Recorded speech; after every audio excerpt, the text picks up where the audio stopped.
Hi, welcome to the Captain's Table. I'm John Thomas, and I'd like to share a story with you that took place about 80 years ago uh, about a specific group of young men that were overlooked for quite a while for military service. These individuals were overlooked for the most absurd of reasons: their skin color. These men that I speak of were the Tuskegee Airmen, African Americans and Hispanics that wanted nothing more than to serve in combat, to serve in combat aircraft, to defend our country against Germany and Japan, and to protect our way of life. These men were overlooked because of the short-sightedness of many in Congress and many of our military leaders. They thought that these fine young men were not capable of mastering the intricacies of combat aircraft. Fortunately, with the help of civil rights leaders like Walter White of the NAACP, A. Philip Randolph, a labor leader, and Judge William Hasty, they were able to put enough pressure, if you will, on Congress to where an appropriations bill was set aside for the training of African American pilots. Many in our military still didn't believe in the idea of African American pilots. They did not believe that black men of color, were capable of doing this. They, in many cases, thought they were cowardly, that they would run at the first sight of trouble, that they would they weren't smart enough to master the intricacies of modern aircraft. Well, they got the money for training, but briefly, let me explain what the requirements were. If you were a white person who wanted to fly a combat aircraft, you had to have a high school diploma, 1.5 credit hours of mathematics, and you had to be in good physical condition. That was it. If there was an opening, you went into flight training. After 7 December 1941, they dropped the mathematics requirement. High school diploma, physical condition, you're gone. Let me read to you something that a Tuskegee Airman wrote. A young man named Airman Coleman Young. He, by the way, became the first African American mayor of Detroit. He said this of the selection process: "They made the standards so high, we actually became an elite group. We were screened and super screened. We were unquestionably the brightest and most physically fit young blacks in the country. We were super better because of the irrational laws of Jim Crow.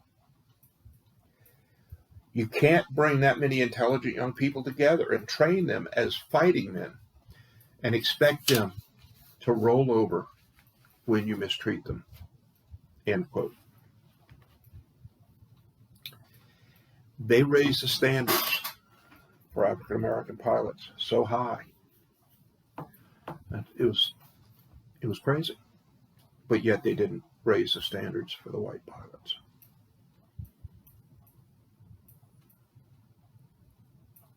I don't want you to misunderstand anything I'm saying. I have tremendous respect for anyone, regardless of skin color or nationality, who fought for this country during the Second World War. I had family who fought for this country during the Second World War. I have tremendous respect for them. I just find it heartbreaking that these brave young African Americans and Hispanics had to go through what they went through because of the short-sightedness of a handful of politicians and military leaders. But the upside of that, Tuskegee Airmen proved them wrong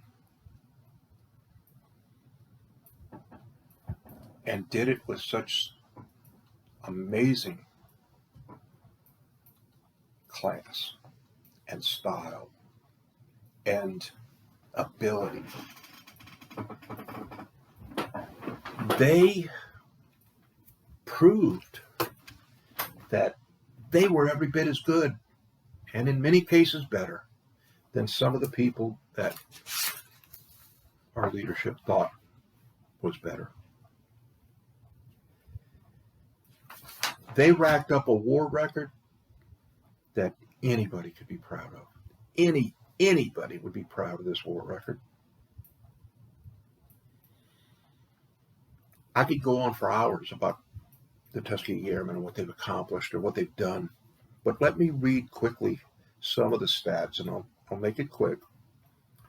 Their losses: 84 Tuskegee Airmen lost their lives. 68 were killed in action. 12 were killed in training accidents, unfortunately. 32 were captured POWs, prisoners of war.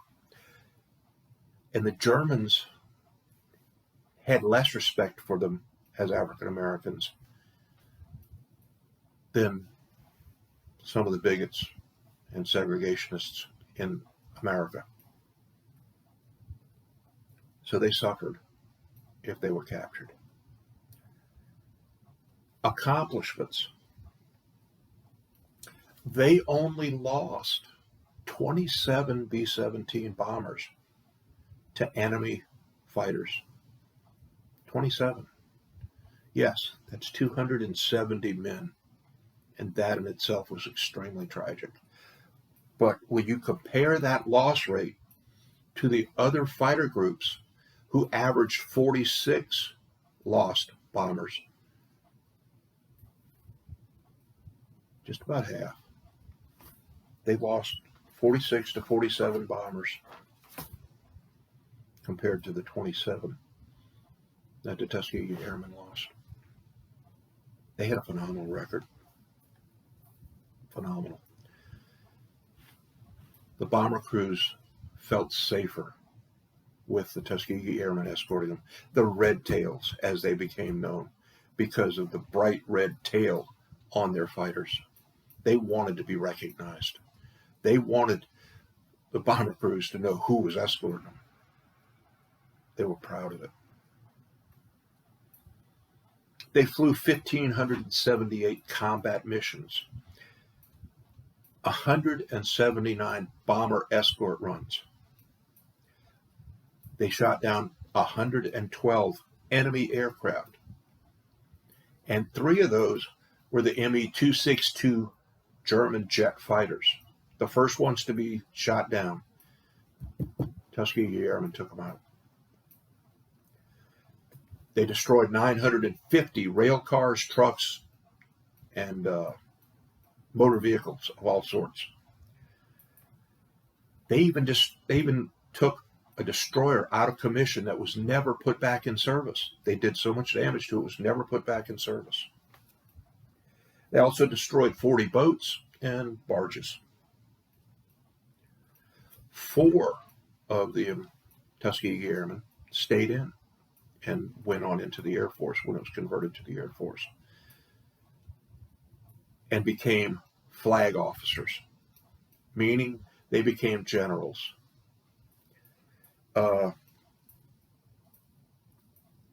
General Benjamin O. Davis Jr. became a 4-star general, and General Daniel Chappie James Jr. also became a 4-star general. These guys were some of the best, and still are, in my opinion. The decorations. They won 3 distinguished unit citations. 3 distinguished unit citations. At least 1 Silver Star, 96 Distinguished Flying Crosses, 14 Bronze Stars, 744 Air Medals, and 8 Purple Hearts. That's a lot of decorations. That's an impressive record.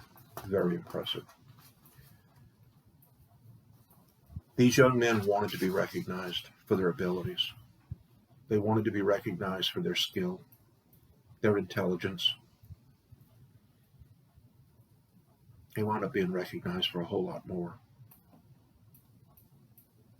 They were recognized for their courage, their loyalty, their distinguished service.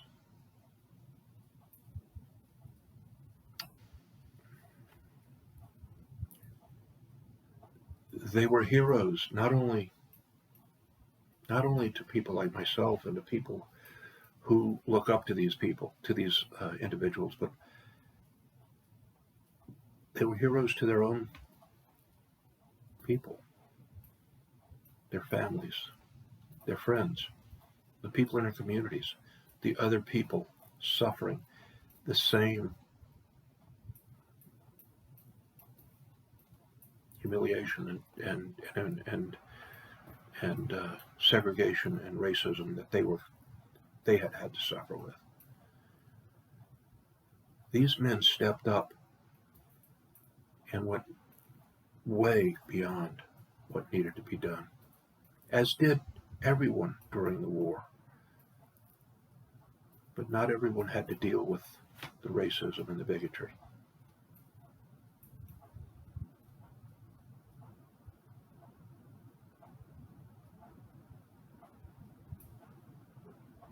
I am so grateful that these men were allowed to do what they did. And I am so grateful that these men provided such a wonderful and sterling example for the young men to follow.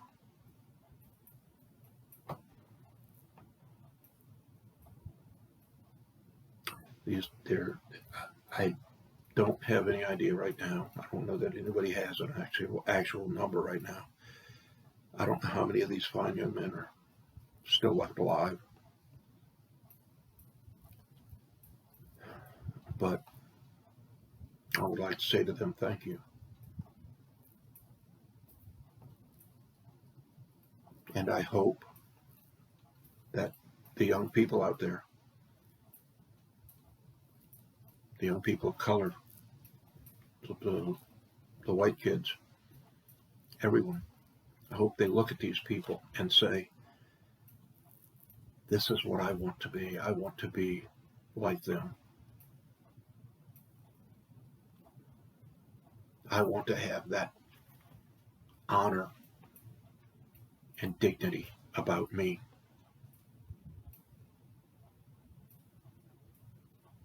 That's what I hope.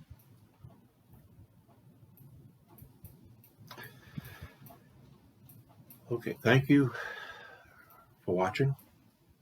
I'll be back Thursday. God willing and the creek don't rise, I'll be back Thursday. And to bore you with some more stuff. Thank you again for watching.